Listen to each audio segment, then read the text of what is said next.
Assalamualaikum warahmatullahi wabarakatuh. Perkenalkan, nama saya Amelia Dwi Sapitri dari Prodi Pendidikan Bahasa dan Sastra Indonesia Universitas Sriwijaya angkatan 2018. Di sini saya membahas mengenai model pembelajaran MIPA. Sebelum itu, model pembelajaran apa sih? Jadi, model pembelajaran adalah seluruh rangkaian penyajian materi ajar yang meliputi segala aspek sebelum, sedang, dan sesudah pembelajaran yang dilakukan guru, serta segala fasilitas yang terkait yang digunakan secara langsung atau tidak langsung dalam proses belajar mengajar. Saya mengambil 4 model pembelajaran MIPA. Yang pertama, model permainan. Yang kedua, model pembelajaran berbasis seni pertunjukan sastra lokal. Yang ketiga, experiential learning berbasis berpikir kreatif. Dan yang terakhir, model kooperatif integrated reading dan composition learning. Baiklah, yang pertama, model permainan. Jadi, menurut Forman 2003 berpendapat bahwa pembelajaran yang dilakukan melalui proses peragaan akan merangsang kemampuan siswa untuk menemukan, menganalisis, menafsir, juga memecahkan masalah. Selain itu, juga dapat memperkuat ingatan, memperbanyak kegiatan fisik, dan meningkatkan daya kognitif siswa.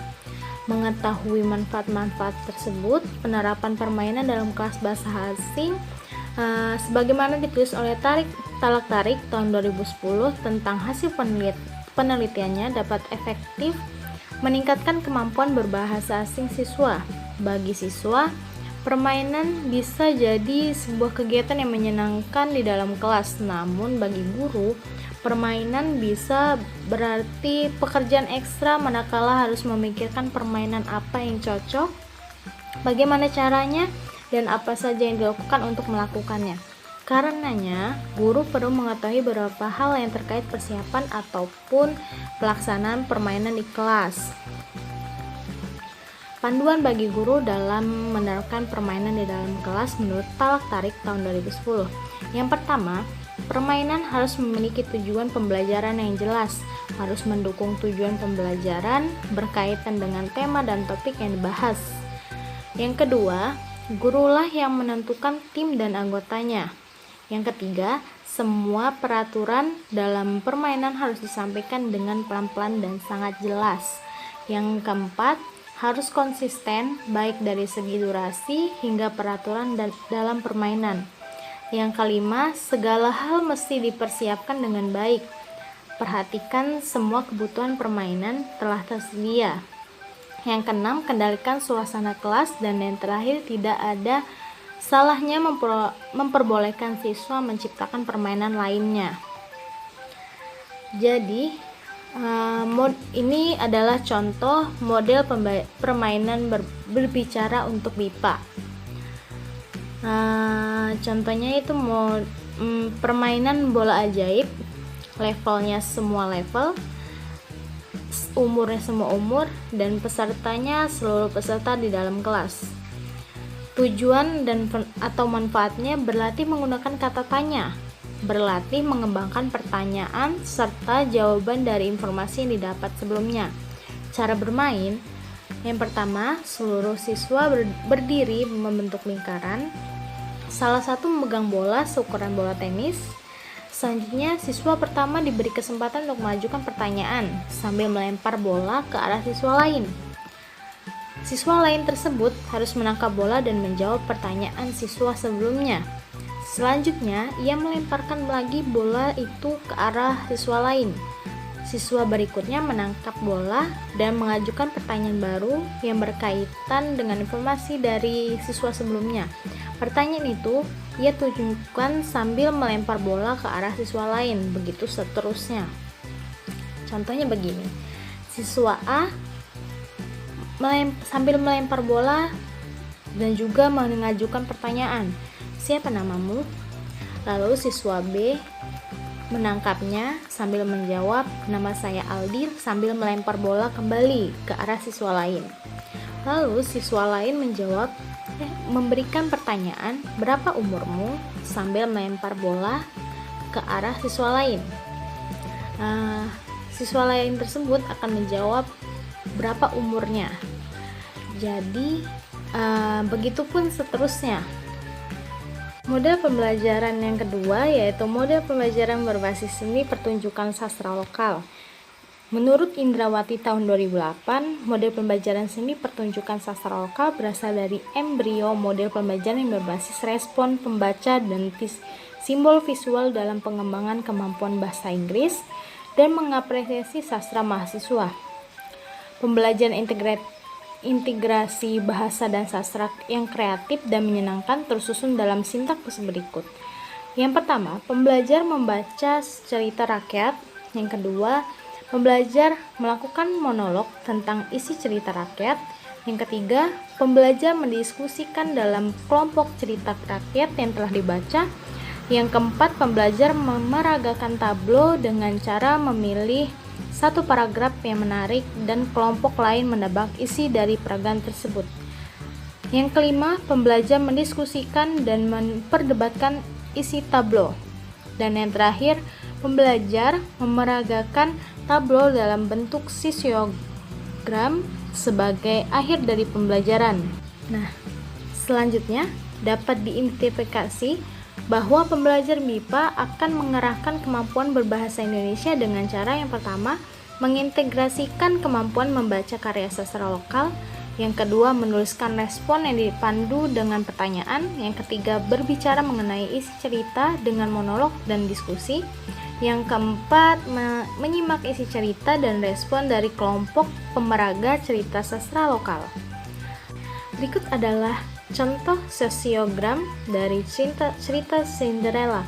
Sosiogram merupakan bentuk tampilan visual tentang hubungan antara satu tokoh cerita dengan tokoh cerita lainnya, termasuk dalam grafik. Sosiogram sama dengan webbing model atau menurut Matlin, network model yang bertujuan membuat pengorganisasian konsep di dalam memori dengan banyak hubungan. Dalam menggunakan sosiogram, pembelajar harus mencari atau menentukan pemeran utama atau hubungan mereka satu dengan yang lainnya, juga dengan tokoh yang menduduki peran pembantu. Contoh sosiogram ini merupakan contoh sosiogram yang sederhana. Model pembelajaran yang ketiga yaitu model experiential learning berbasis berpikir kreatif. Model experiential learning adalah suatu model proses belajar mengajar yang mengaktifkan pembelajar untuk membangun pengetahuan dan keterampilan melalui pengalamannya secara langsung. Dalam hal ini, experiential learning menggunakan pengalaman sebagai katalisator untuk menolong pembelajar mengembangkan kapasitas dan kemampuannya dalam proses pembelajaran menurut Majid tahun 2015 halaman 93.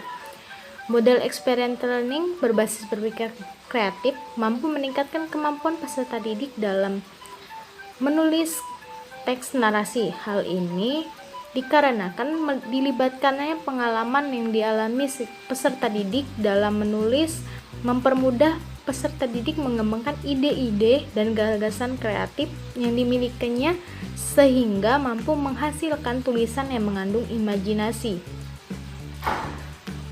Keuntungan dari model experiential learning yang pertama, meningkatkan semangat dan gairah pembelajaran. Yang kedua, membantu terciptanya suasana belajar yang kondusif. Yang ketiga, munculnya kegembiraan dalam proses belajar. Yang keempat, mendorong mengembangkan proses berpikir kreatif. Yang kelima, menolong pembelajar untuk dapat melihat dalam perspektif yang berbeda. Yang keenam, munculnya kesadaran dan kebutuhan untuk berubah. Yang terakhir, memperkuat kesadaran diri. Sintak model experiential learning berbasis berpikir kreatif, teks narasi. Yang pertama, concert experience atau pengalaman konkret merupakan tahap menggali pengalaman peserta didik. Yang kedua, reflection observation atau refleksi observasi merupakan tahap mendeskripsikan pengalaman. Yang ketiga, abstract conceptualization atau penyusunan konsep abstrak merupakan tahap memilih pengalaman. Yang terakhir adalah active experimentation atau aplikasi, merupakan tahap menuliskan pengalaman. Selanjutnya, model yang terakhir adalah model pembelajaran kooperatif integrated reading and composition. Model ini menurut teori Joyce tahun 2015 tergolong pada rumpun model mengajar pemrosesan informasi. Model ini cenderung dapat digunakan untuk mengajarkan konsep dan fakta. Selain itu, model ini dapat digunakan untuk mengajarkan materi yang bersifat ingatan atau recall, seperti mengingat nama pelaku dan karakternya, nama tempat dan waktu, serta alur sebuah cerita. Model CIRC berdasarkan hasil penelitian Rahman dan Andoyo Satrohiharjo tahun 2014 dapat meningkatkan kemampuan membaca dan menulis siswa secara terpadu. Mengapa demikian? Karena model CIRC mengkondisikan pembelajaran pakai game mode atau pembelajaran aktif, kreatif, menyenangkan, inovatif, dan menggembirakan dan berbobot. Kelebihan dari model CIRC ini yang pertama, pengalaman dan kegiatan pembelajar akan selalu relevan dengan tingkat perkembangan pembelajar. Yang kedua, kegiatan yang dipilih sesuai dari minat dan kebutuhan pembelajar. Yang ketiga, seluruh kegiatan belajar lebih bermakna bagi pembelajar. Yang keempat, pembelajaran terpadu dapat menumbuhkan keterampilan berpikir pembelajar. Yang kelima, pembelajar terpadu menyajikan kegiatan yang bersifat pragmatis atau bermanfaat sesuai dengan permasalahan yang sering ditemui dalam lingkungan pembelajar. Yang keenam, pembelajaran terpadu dapat menumbuhkan motivasi belajar siswa ke arah belajar yang dinamis, optimal, dan tepat guna.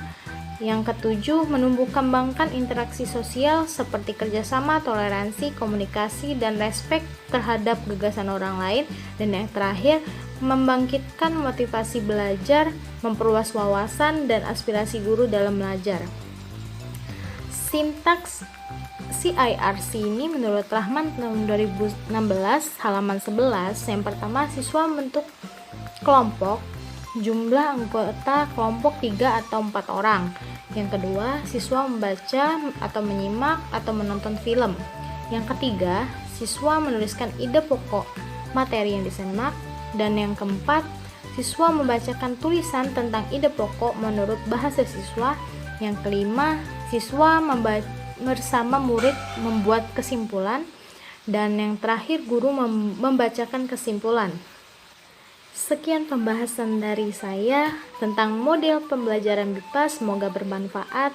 Saya akhiri, wassalamualaikum warahmatullahi wabarakatuh.